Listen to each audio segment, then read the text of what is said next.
All right, you guys, in this video, we're going to cover the mean value theorem and Rolle's theorem. So if you remember earlier, we did IVT.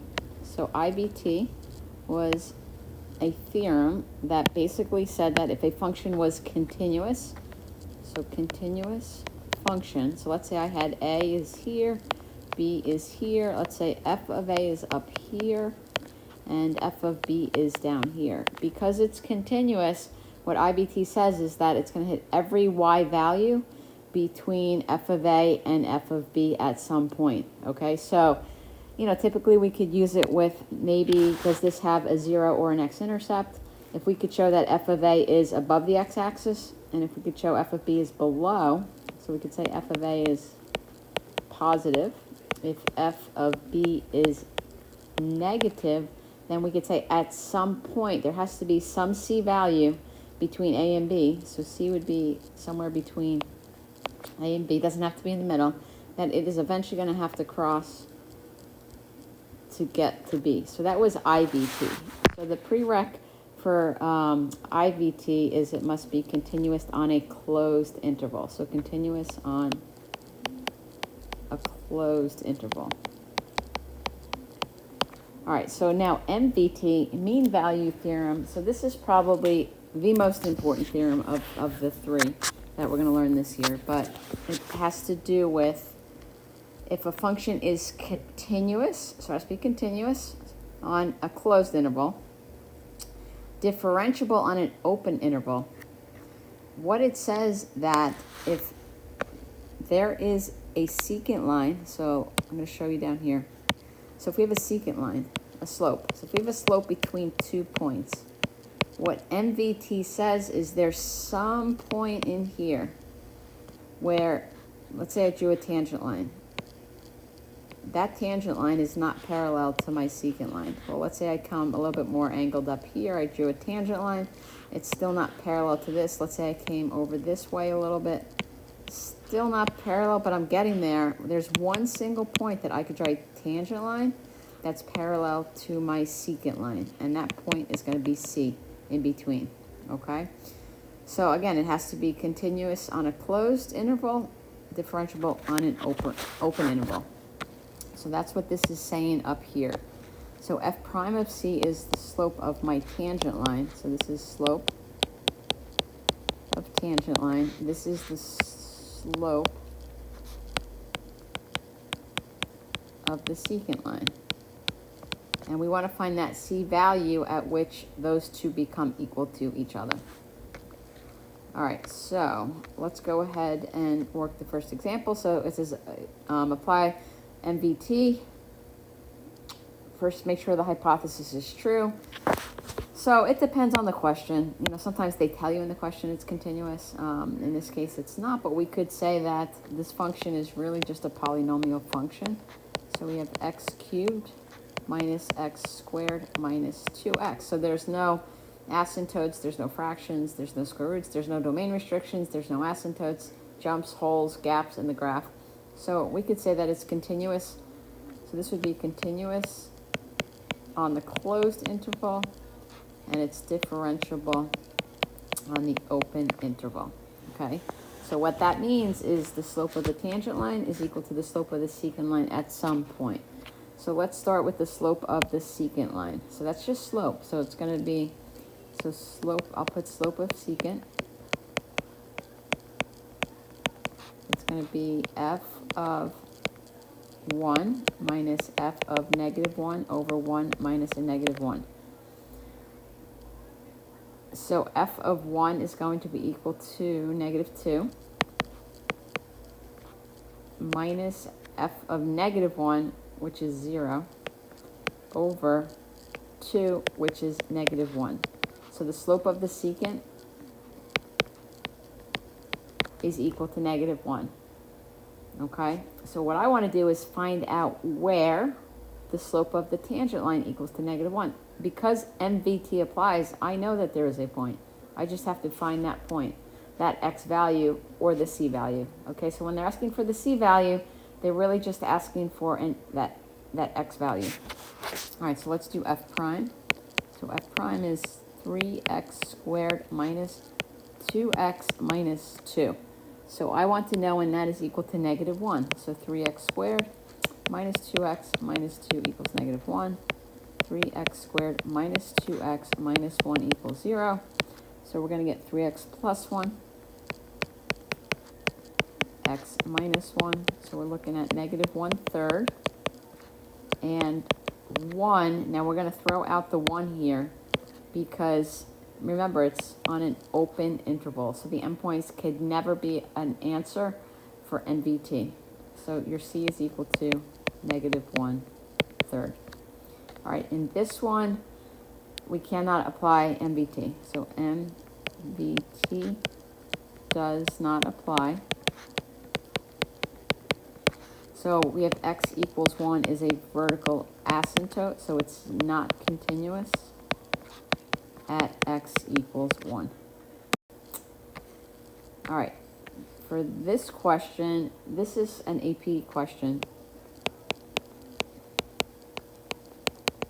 So this is how they often like to ask the question with a chart.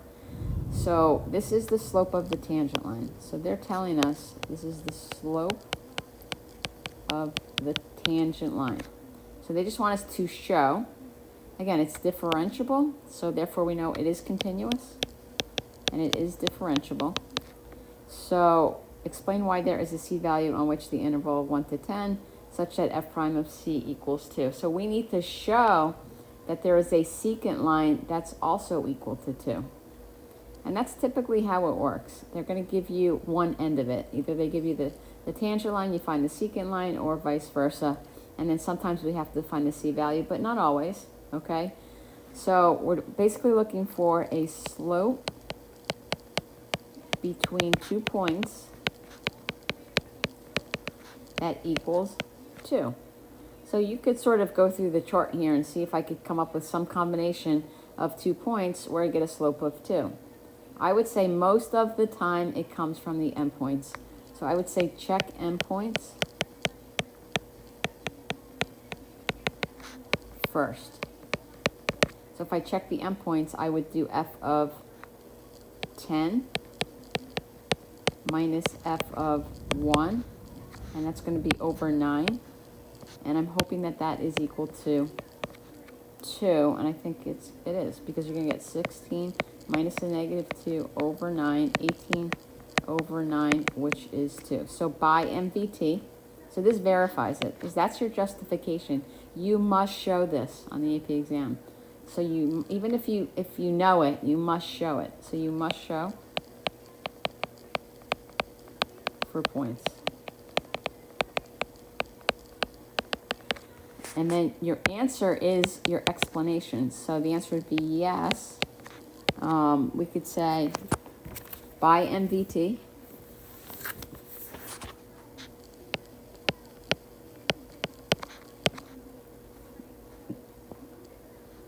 there must be a C value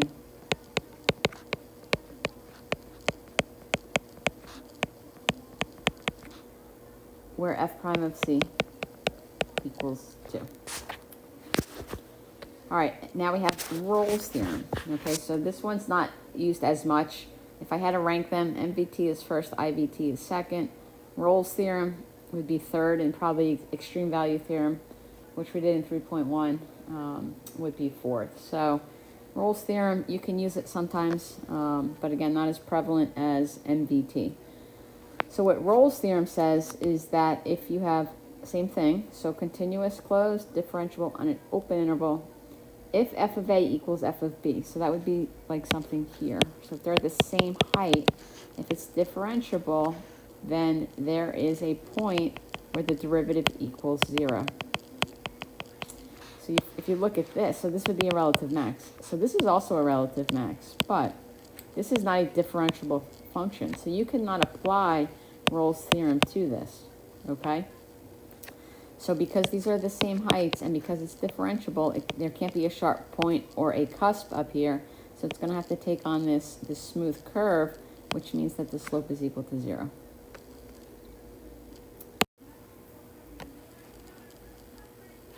All right, so here we want to find all values where f prime of x equals 0.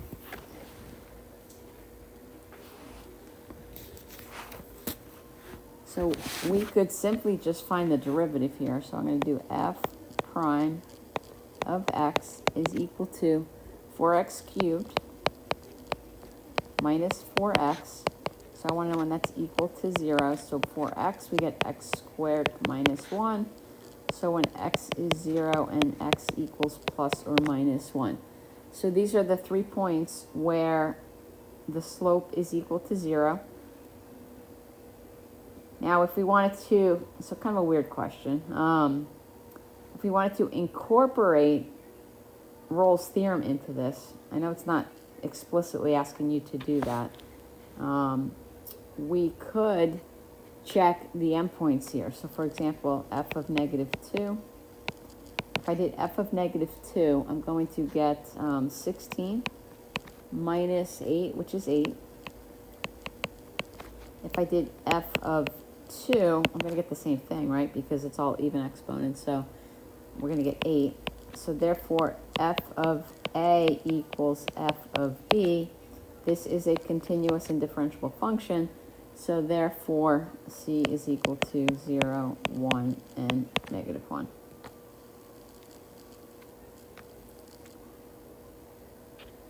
All right, this one says find the two x-intercepts of that. Show that f prime equals 0 at some point between those two x-intercepts.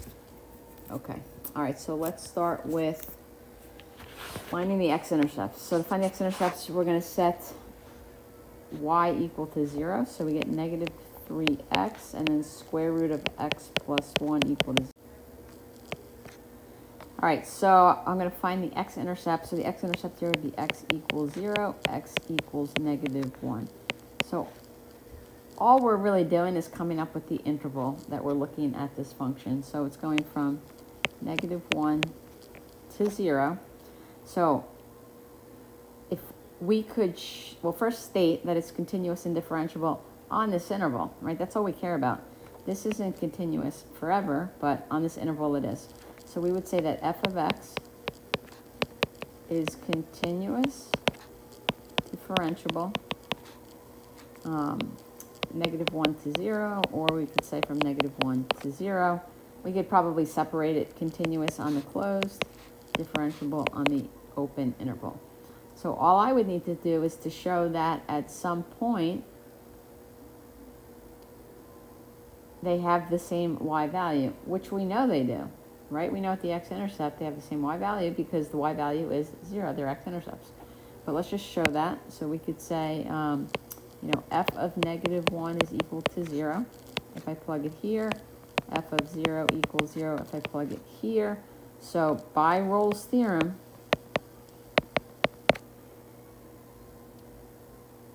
we could state that there is some c value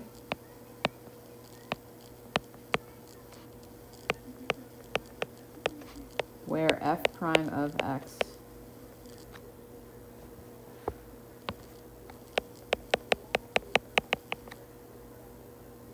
okay.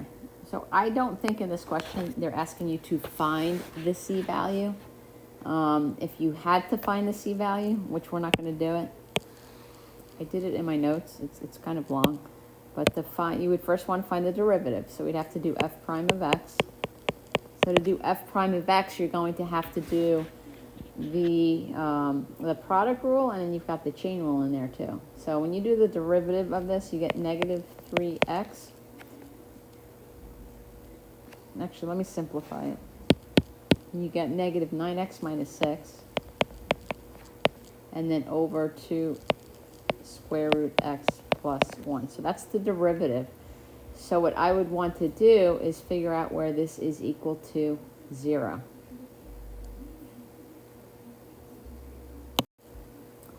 So I would set the top equal to 0. So we get negative 9x minus 6 equal to 0. Negative 9x equals 6. X equals negative 2/3. That would be the c value if they asked you for that. Okay, so let me just run through this again. They wanted us to find the two x-intercepts. So we found from negative 1 to 0. It's continuous differentiable on this function. Okay, so since you have two x-intercepts, okay, if I could show, which it's kind of repetitive, because the y value at each of these x-intercepts is 0, right? So, but all I did was show that f of -1 is 0, f of 0 is 0, which means if it's differentiable, because you've been studying parabolas for a very, very long time. So if you have two x-intercepts and my function's differentiable, it's either going to have a vertex down here, it's going to have a vertex up there, okay? So there's going to be a point where f prime of x equals to 0. All right, and then for the last one, determine, okay, so this is a more specific example to Rolle's theorem. So determine it can be applied on the closed interval. So let's start with, well, obviously this is going to be, right? So we could say that f of x is continuous on the closed, differentiable on the open. All right, so then I would simply just, so what I want to do is I want to find 2 points in that interval where the height is the same. So if the height's the same, that means if it's differentiable, there's going to be a peak or a valley where the slope is equal to 0. So 9 out of 10 times for this, you're just going to check the endpoints. Okay, so let's check the endpoints. So f of 2, we're going to get 4 minus 16 plus 5, which is -7. I'm going to do f of 6. So you get 36 minus 48 plus 5. So that's also going to be -7.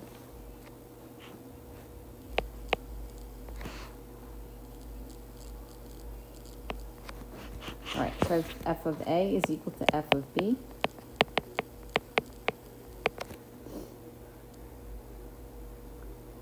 So therefore, Rolle's theorem applies, which means there is a c value where f prime of c equals 0. Let's find that c value. Okay, so again, all this is saying on a graph that at 2, it's at -7. At 6, it's at -7. So at some point, and again, is this a parabola, right? So it's going to look something like that. But because it's differentiable, there's going to be some point where the slope is equal to 0. So I want to find out where that is. That is an x value, but that's going to be my c value. So I need to set the derivative equal to 0. So we're going to do f prime of x is equal to 2x minus 8. So 2x minus 8 equals 0 because I'm looking for this point here. So we get x is equal to 4, so therefore c is equal to 4.